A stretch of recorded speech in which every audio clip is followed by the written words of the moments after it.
Hello, hey, how you doing today? I'm bored. Let's rank the studio albums of the hit band Radiohead. Radiohead. Who doesn't know, 'em, right? Because of Tom York and all his little buddies that he got together. I figured it'd be fun to come together and make us a little tier list. We got all 9 studio albums that they've released over the years, starting with Pablo Honey, going all the way to A Moon-Shaped Pool. I don't know why they're out of order, but whatever. It is what it is. So yeah, let's go ahead and get into it. Starting with their debut album from '93, I believe, Pablo Honey. This was back when grunge was a pretty big genre. It was the big hip new thing: Nirvana, Pearl Jam, Alice in Chains, all that. Everyone wanted to be like Nirvana. That's pretty much how it is. You know, if you weren't Nirvana, you weren't cool. So everyone wanted to just kind of replicate their sound, their style, and that's kind of where Radiohead started. Of course, they used to be called On a Friday, and they had a much different sound even before that. And they just kind of went from place to place before finally getting a record deal and finally recording Pablo Honey, their debut album. I'm not a big fan of this record. It really does not capture the spirit of the band much at all. None of the other albums they've made even resemble really what Pablo Honey was doing. And it's a decent little grunge album, but it's not what the band would turn into in the years coming up. There are some pretty good tracks on it. Of course, their most popular song to this day, "Creep," is on this. The song that this is the Radiohead song everyone knows, the one that everyone says, "Oh, if you like that song, you're a virgin," and this and that, and it's just stupid. It's a good song, and it's a classic grunge song of the '90s, one of the most essential grunge songs of the '90s. And then there's other tracks on here. The opener "You" is pretty good. Anyone can play guitar.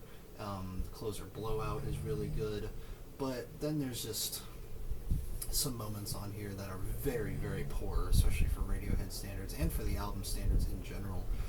The song "How Do You" is not very good. I think the chorus is terrible. Tom's singing is not good on it at all. There are tracks like "Vegetable." They are also just kind of whatever. They're not great, but they're not terrible. But as a whole, the album just does not stand up to the standards, if you will, of Radiohead's normal sound, and I really just think it is a mediocre record overall. Not a terrible start for the band, but I don't think, if you're a diehard fan, I don't think this is anyone's favorite, and therefore I'm going to go ahead and put it in the C tier. Not terrible, but just not as impressive as what they would go on to make. Next up, The Bends, released in, I believe, '95, I'm pretty sure. Definitely a major step up for the band. This is when they got with producer Nigel Godrich, I believe, and his production just shows on the album. One of my favorite producers, and just a very well produced album in general. The cover is not great. Shows like a crash test dummy, I assume, having a good time. Don't know why they chose that for the cover, but strange choices for covering aside, this is a major step up for the band from their debut. The sound is just way more unique. The sound is just way cooler, with all these weird like sounds, all these weird different instruments being played. Way more like expansion of ideas compared to Pablo Honey, where Pablo Honey was just kind of a generic grunge album. This album does not stray away from that sound, but it adds to it, I believe, and I think that's what makes it such a major step up. It's still, at the end of the day, kind of generic compared to what they turned into. There's still some songs on here that just don't really go anywhere. But all that aside, this has some amazing songs on it. The opener, Planetalics, is phenomenal. The way Tom uses that falsetto in the chorus is amazing. The chord progression on that track is also awesome. I love the blowout in the chorus, if you will, just is so cool. And then you have tracks like High and Dry, which was the big single, and of course the band hates it. It's pretty good. It's not a terrible track by any means, but it's nowhere near one of their best singles. You have Fake Plastic Trees, which is phenomenal, of course. Who doesn't love that track? And then there's other, like Street Spirit, the closer is phenomenal, one of their best closers.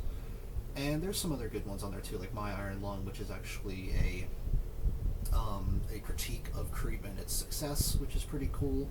But then there's tracks like the title track, which is basically going for the exact same thing Pablo Honey did, except way, way worse. Tom's falsetto is terrible, the chorus is so awful, and it is just a really, really crappy chorus, if you will. And the whole song as a whole just is nowhere near the level of quality of the rest of the album. And then tracks like Bones don't really go anywhere, but for the most part, this is a phenomenal step up from the other album, from the debut. And if only it had a better cover, that would give it some more brownie points. But I'm going to give it a B tier because at the end of the day, it is still a big step up from the debut, I will say. Next up, in 1997, I believe it was, OK Computer, their third studio album. What even is there to say about this album that hasn't been said a million times in the past? If Apple Music just recently released their 100 albums of all time, I believe this was number 12, and for good reason. I mean, this is like one of the essential rock albums of the 90s. And in my opinion, one of the essentials of all time. It's definitely in my top 20 albums I've ever listened to.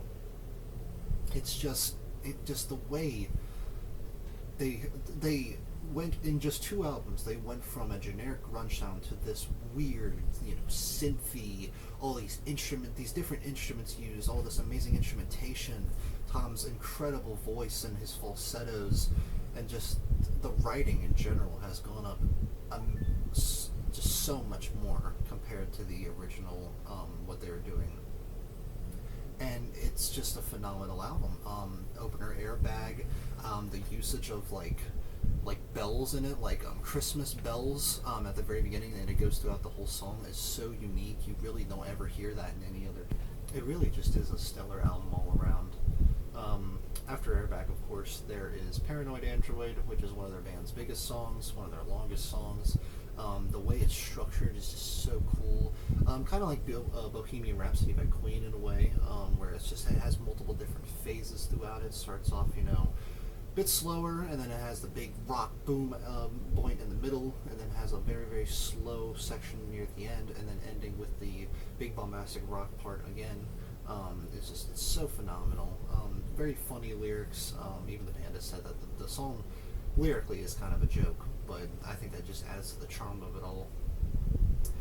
Subterranean Homesick Aliens, great. Let's see, Let Down, phenomenal.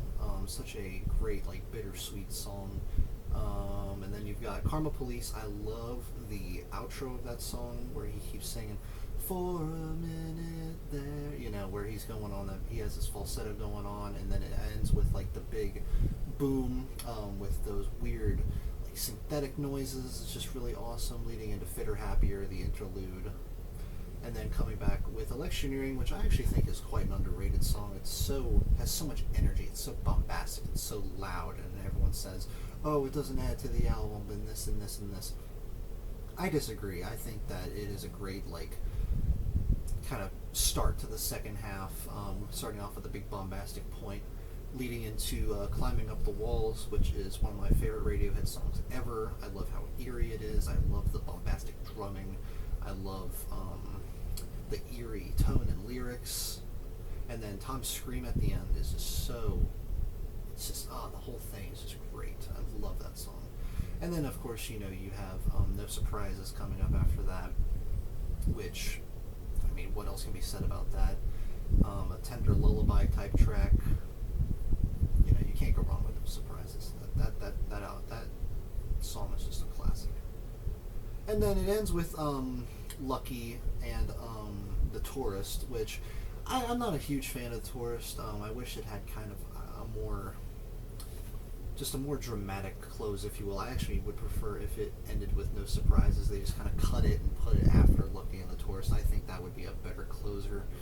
But at the end of the day, it's It's still great songs. It's still a phenomenal album overall. There's really not much else I can add that hasn't been said a million times about it. And that is why I'll be putting OK Computer in the S tier. Great, great album. Great, definitely deserves to be in the top 15 albums of all time, in my personal opinion, no matter what anyone says about it being overrated and whatnot. I mean, come on. It's OK Computer. It's great. Moving on to their 2000 album, Kid A. This is when they took their big dramatic shift into techno sound, which they ended up doing for pretty much the rest of their career, with a couple exceptions, I would say, but this is where they kind of had their dramatic turn, and you see some pretentious music critics. It's always the greatest left turn in music history and all that crud. They took big inspiration from Aphex Twin, who I am a big fan of, and I think that it's a cool change of pace for the band. After releasing all these rock albums and after kind of switching up their sound on OK Computer a little bit, adding more instrumentation and more like technological aspects and more synthesizers and stuff like that. Them just going into full techno, I think, was a pretty awesome change, because without this album, we wouldn't have the rest of their discography. It really is like the turning point for the band, and I would say it's in a good way. I think Kid A is also fantastic, no matter what anyone says about it being overrated, anything like that. The opener, Everything in Its Right Place, is definitely the band's best opener and probably one of their most iconic songs ever. Opening up with that doo doo doo doo doo doo, that sound, instead of opening up with like a big guitar sound like they did on the Bends and Pablo Honey and OK Computer. Like as soon as you click that first track and you hear that, things are different this time around, and that continues throughout the whole album. Kid A is just such a weird track, with Tom's robotic vocals and it being way more laid back and like very melodramatic, if I say. I love the national anthem. I love the main guitar line on that, and I love the horn burst out at the end. How to Disappear Completely is probably the band's best song they've ever recorded, if I would say, or at least the top three. There's definitely some contenders, but that track is just absolutely gorgeous. Amazing lyrics about feeling lonely in today's society and stuff like that. It's just great. The track Tree Fingers, the interlude, everyone says it's unnecessary. I disagree. I think it's a nice, somber way to kind of transition into the second half of the record, and I think that it is definitely a valuable part of the album. I definitely think, because I mean, if you took that out, you'd be transitioning right from How to Disappear Completely, which is a very melodramatic, kind of emotional song, and you'd be going right into Optimistic, which is like one of the biggest, like, not return to forms, but like one of the parts of the album that is most familiar with Radiohead's sound before it. So it'd be kind of weird going from this emotional track into like this, this rocker. I think that having that interlude there actually helps it a lot. And Optimistic is a very good track as well. I love the lyrics on that one again, talking about how you can do the best you can, but really in the end, I mean, the best you can is good enough. Like, you can do what you can, but you can't do as much sometimes as you want to. And I think that is, pretty deep lyrics, I would say. And not to say their lyrics aren't pretty deep on all their albums, but I think that one in particular just kind of sits with me very hard, because I've definitely felt that way a lot of times in the past. And I don't know, just I love the drums on that track. I love the electric guitar on there. I love Tom's vocals. Just everything on the track is great. In Limbo is one of my lesser parts, just because it's kind of short. Doesn't really go anywhere as much as some of the other tracks, but I do love the opening like 20 seconds. I like how it just goes into this big bombastic, like, starts off with a little mellow mellow guitars, and then it goes into, just all of it crashes in at once. That's really cool. I just wish it kind of went more places. It just doesn't really have the same oomph as a lot of the other tracks. But then it moves into Idiotech, which is another one of the highlights of the album. Completely electronic, no like guitars or anything else, no drums, no bass really. It's all techno sound, and that's what makes it so great, is that that is like the first track on the album that is like that, besides For Everything in Its Right Place. and it just has a great beat. I love the beat on that track, and it's just so memorable. It's so great. And then we have Morning Bell next. I almost forgot the name of it, which is probably my least favorite on the album. Not to say it's bad by any means. Still a good track, just not my favorite. I just think it's kind of boring compared to a lot of the other ones. And then the lyrics are just kind of whatever compared to a lot of the other ones, but still a good song. And then of course you end with Motion Picture Soundtrack, which is just so beautiful, such a beautiful song. I love that track to death. I love that track to death, and I would also say that's probably in their top 3 closers, if not top 2. It's really hard to pick for me, but it's just it's so pretty, so pretty. And that's like kind of where this album in particular is where you kind of see the more depressive side of the band. You know, with How to Disappear Completely, a Motion Picture Soundtrack, you kind of see them showing off their more depressive colors, I think. And not that they didn't have them before, but this is where I think they start to become much more moody, which you'll see much more on later albums as well. But Kid A overall is definitely a phenomenal album. I don't think it's quite as high as OK Computer because, of course, you know, some of the tracks aren't as strong as other ones, Morning Bell in particular, and then In Limbo's okay.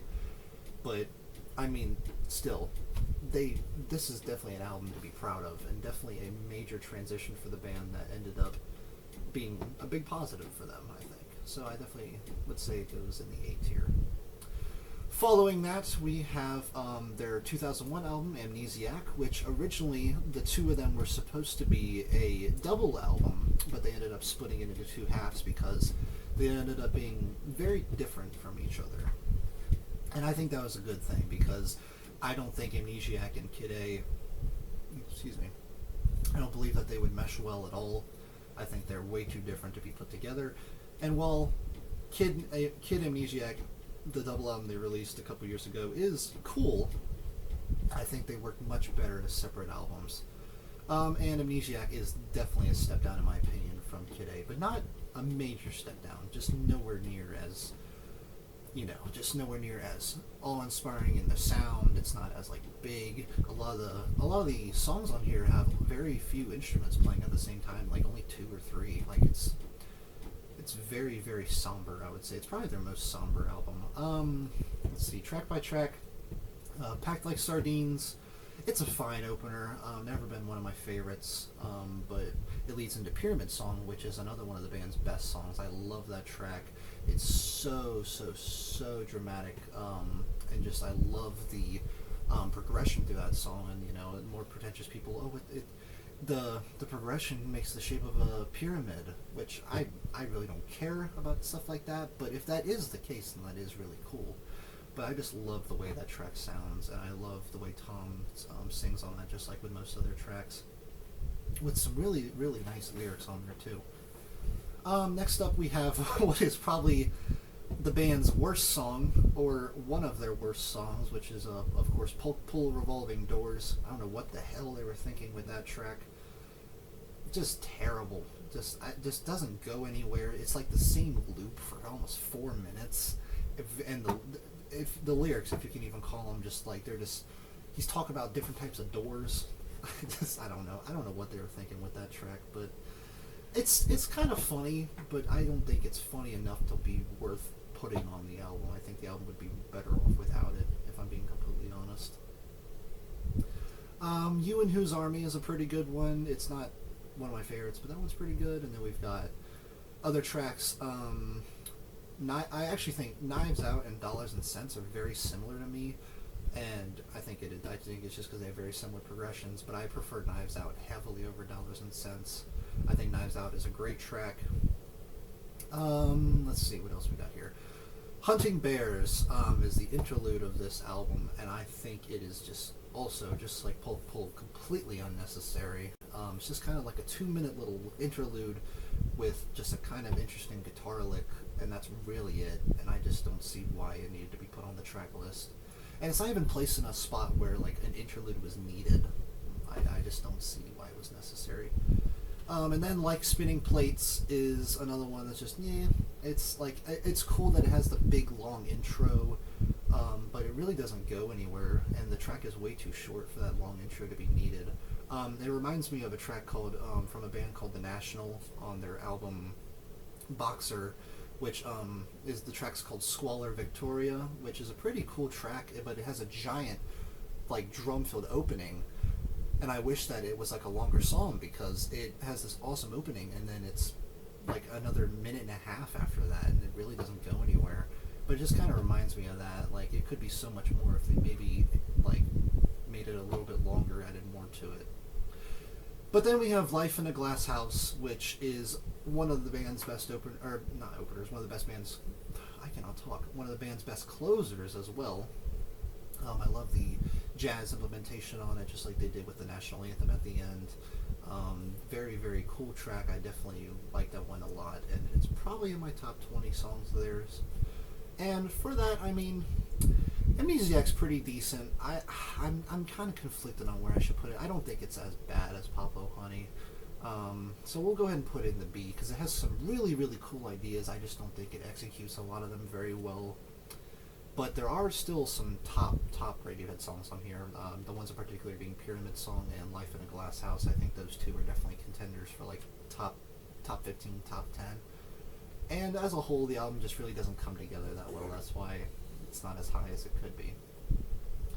Next up, we have the band's 2003, I believe, record, Hail to the Thief. I want to say that this is probably my second favorite album cover of theirs, right behind Kid A. I think it's so cool. It's very simplistic, but I just love how it has, all these different aspects of society layered on top of each other to make kind of like a big structure. I just think that looks really cool.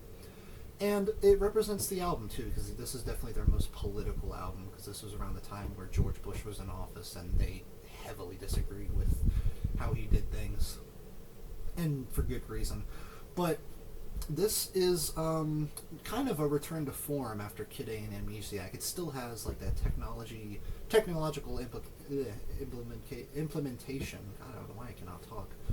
But it kind of fuses them together. It's kind of like if OK Computer and Kid A had a baby, I would say. The opener 2 + 2 = 5 is one of their best openers. I love that song. It is so cool how it has... And it kind of does what I was talking about earlier with like Spinning Plates, but it does it way better. It's a shorter track, and it has a pretty long intro sequence, but the second half is this rocker, this big bombastic section that's just awesome, and I love it. What's next? Sit Down, Stand Up is whatever. I really don't care about that track. Sail to the Moon is great. That's another like one very similar to Pyramid Song, just a very somber, like pretty much a piano-driven track, which is really cool. And then we have Go to Sleep, which reminds me of like a song off of Led Zeppelin 3. I like that one a lot. Where You End and I Begin is really cool. That's a really good rock track. And then when you get towards the second half is where my favorites start to come in, because that's where we get to There, which is definitely in my top 5 Radiohead songs. I love that song. I love the drum intro. I love the progression. I love the lyrics. I love Tom singing, of course. The music video for it is awesome. If you haven't seen it, definitely check it out. And it's just, all of it combines together to make one of my favorite tracks from the band. And then the second half, I think, is definitely better with some heavy misses, but we'll get into that. But I want to talk about the positives first, because we also have A Wolf at the Door, which is another one of their closers. They have amazing closers, in case you couldn't tell. But that one's probably the most political track on the album, talking about the big bad wolf and how he's going to blow down their person's house. And of course that's representing, capitalism, and how, like, if you don't pay your dues, then, they're going to blow your house down, that type of thing.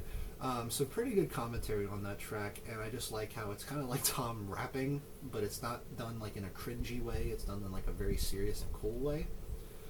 But with that, then we have to get to the downsides, which I think that this features some of the band's most boring and some of their worst tracks.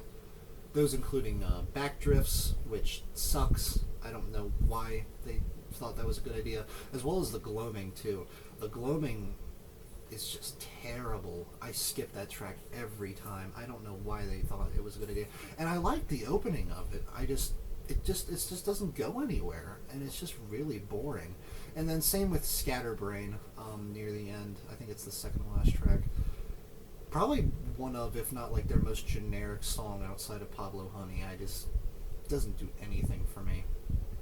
But with all that being said, this is still a pretty remarkable album, and I think it's cool how it's like so. It's probably the most divisive one, if I would say, because you have people who love it, people who hate it, not really a ton in between.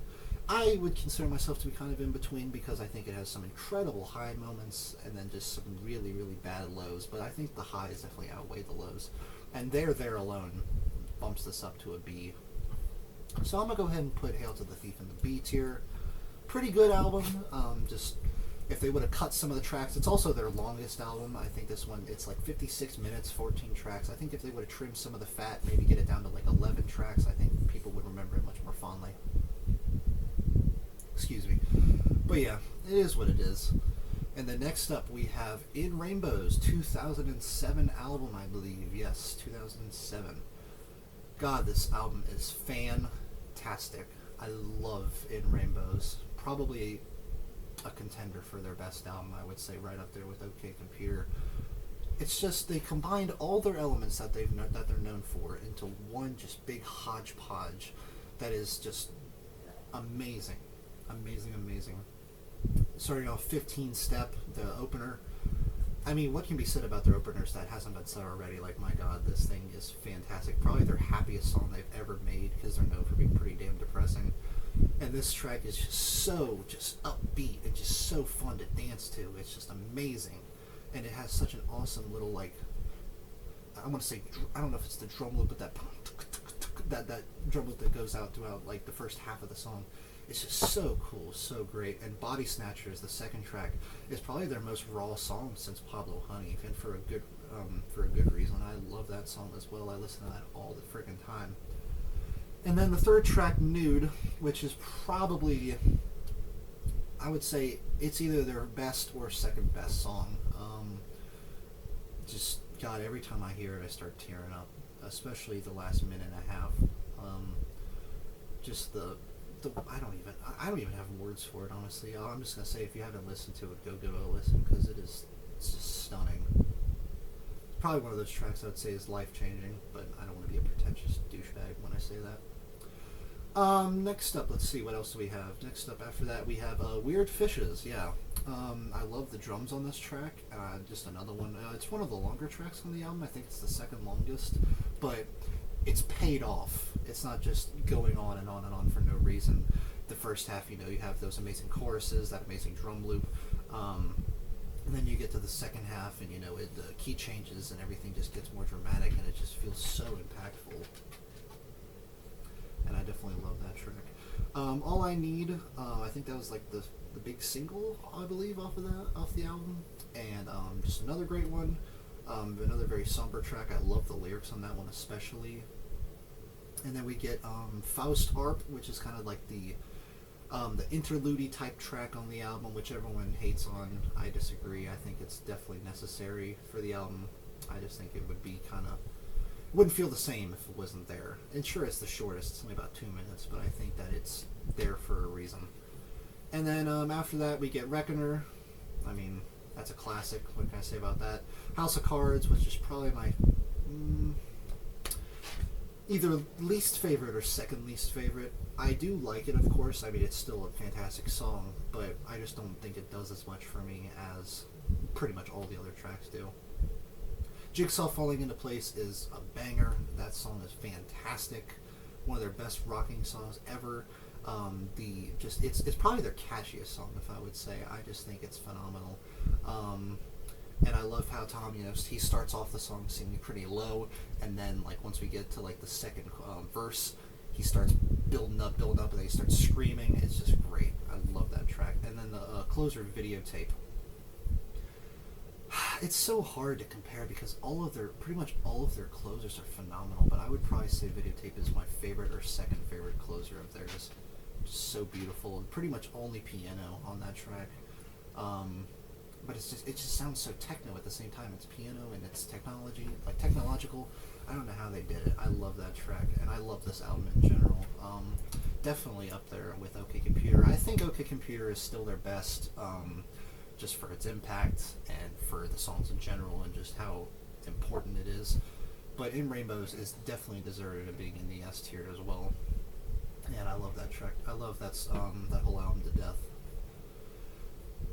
And then we get to their 2012, either 2011 or 2012 album, The King of Limbs, which is their most controversial album to date. And I'm sorry, I'm not a big fan. I just don't understand why it's necessary. This and Pablo Honey are the only two albums that I would consider to be mediocre. And it's still pretty decent by most album standards, but by Radiohead standards, I don't know what the hell they were thinking. The difference with this album is that most of the songs are built on loops. They're built on just loops, and they try to make it to where they make a whole song out of one loop, and that's really all it is for most of the tracks. And I just don't think it works out. I think a lot of these tracks are really boring.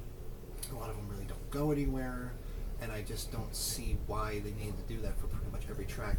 The only ones that don't do that are Codex, I believe, and yeah, I think it's just Codex. I think all the other ones have that feature, and it's just, I don't know, I don't like it. I'm not a big fan of the opener Bloom. I like the start, but it's just, like I said, it's just the same thing the whole time, and it just goes on for way too damn long. Excuse me. Morning, Mr. Magpie, following after that. Just, again, just that loop. It's just, it doesn't go anywhere. I'm not a big fan of their songs that don't go anywhere. And then after that, I believe is, what is that song called? See, that's just, it's so unmemorable that I forget the names of the songs all the time. Look it up. It is, what is it? Or sorry, Little by Little is next. I actually like that song. I think that's one point where the loop actually helps it, because it's a pretty good loop. I like Little by Little, but then comes Feral. That's the track I almost forgot about, because it's one of their worst. You can't understand a single thing Tom is saying on that whole damn song. The loop sucks. It's only like 3 seconds long, and they drag it out to 3 minutes, and it's just so unnecessary. And then next up is Lotus Flower, which I would say is probably the second best on the album besides for Codex. It's another one where I think the loop works. I actually quite like it, and it is very pretty. It's a very, very pretty song. And Codex is beautiful. I actually think that song is great. That's the only track on the album I think is great. And then we just go back down because Give Up the Ghost is another. It's trying to be Codex but worse. That's really all it is. It's trying to be Codex, but it's got that loop thing going on again. And I like the hook, the little "Don't hurt me." I like that, but again, just doesn't go anywhere. And I just don't think the lyrics are that impactful, and I'm not a big fan of it. And then Separator, in my opinion, is their worst closer. Probably my second least favorite on the whole album. It just bores me to death. I don't know why they thought that should be the closer. I mean, I would take Give Up the Ghost over that as the closer any day. I don't know what the hell they thought would be a good idea there. So, as much as it hurts, because I love this band so freaking much, I have to put that in the D tier. I'm not a fan at all. And yeah, I do think it's worse than Pablo Honey. I think Pablo Honey has way better songs on it, because even though a lot of them are stereotypical grunge songs, the ones that hit, and I don't think the misses are lower on this for sure, yeah, but the highs on here are nowhere near as high, and I think there's more misses than hits, like with that. So I'm going to have to put that in the D tier. And finally, A Moon-Shaped Pool, their most recent album. However, it's not that recent, actually. It came out in 2016, so it's about 8 years old now. Which is a shame. I'm hoping that they release at least one more album, but this album's fantastic. Like, if you haven't heard it before, it's definitely their most mellow album, and that's because at the time Tom York got a divorce with his wife of many years, and then of course she sadly passed away, which would be devastating for anybody, but let alone a musician. And that shows in the lyrics, and it shows in the tone, because this album really does not have any bangers on it. It's really all just very, very somber, very mellow, but I think that works in the album's favor because it's probably the most consistent album of theirs. Burn the Witch, the opener, is the lead single. It's the only one that really is kind of like oomphy, and I think it is really good. It's not a top 3 opener of theirs, but it is pretty damn good. I do like it quite a bit, and I love the music video for it. Daydreaming, next track, one of the most beautiful songs on the album, and that's saying a lot considering the whole thing is beautiful, but just the piano on that song is just, it's amazing. I love it. And also a really cool music video for that one too.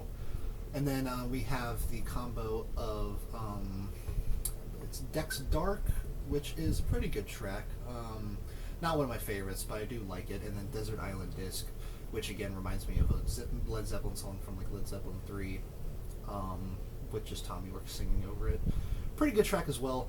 And then we get Full Stop, which is in my top 10 Radiohead songs of all time.